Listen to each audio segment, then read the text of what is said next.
کاوش پلاس. There's going to be war in the streets, man. Look to your right. Look to your left. What's behind? Cities are going to burn. Cops are going to get killed. I hope it doesn't happen here, man. The only thing we can do is just get ready for the worst. Glock. Like this here. Casey Robertson sees a conflict coming. A self-employed father of four, he watched this spring as protests for racial justice spread across the country. I was nervous about seeing that coming to Utah. Absolutely. And he says he saw a threat to his very way of life. The UCA is one of many armed groups across the country that have made headlines this year by showing up at protests for racial justice. The confrontations have sometimes turned violent, most notably in Kenosha, Wisconsin, where a 17-year-old allegedly shot and killed two men in August.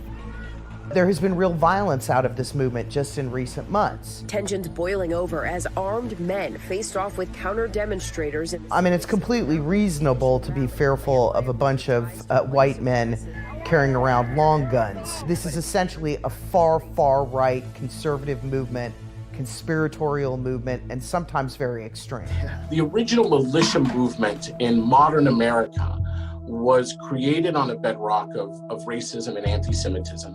It sought to use the idea of political violence as a legitimate form of response to a country that had moved far beyond the days of segregation. The militia movement and the paramilitary organizations, while spouting the idea of being non-racist, seemed to intimidate, threaten, and harass civil rights leaders and civil rights activists of color disproportionately in their activities.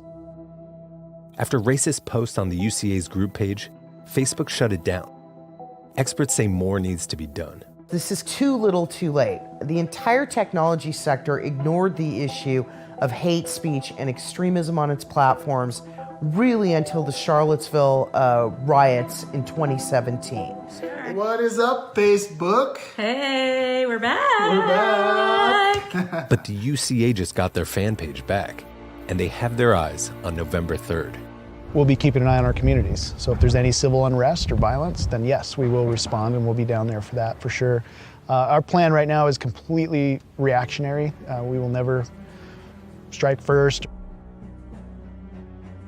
The proof in the belief of America is on election day, and you can use excuses that you're there and you're not going to do anything unless someone, does something wrong.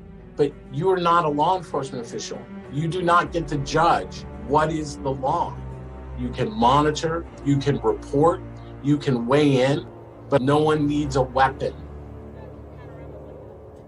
And as experts now warn of political violence, Robertson says he is readying for war. This talk of civil war has come up in multiple conversations. I've seen it on some news broadcasts. I've seen Glenn Beck talk about it. I think if Trump gets reelected, there's going to be chaos in the streets. My goal since I first started was we have till November 2nd to be ready and show that there's an opposing force in Utah if you want to come down and burn Utah down. We're trained, we're scary, and we want to be. بیشتر بدانیم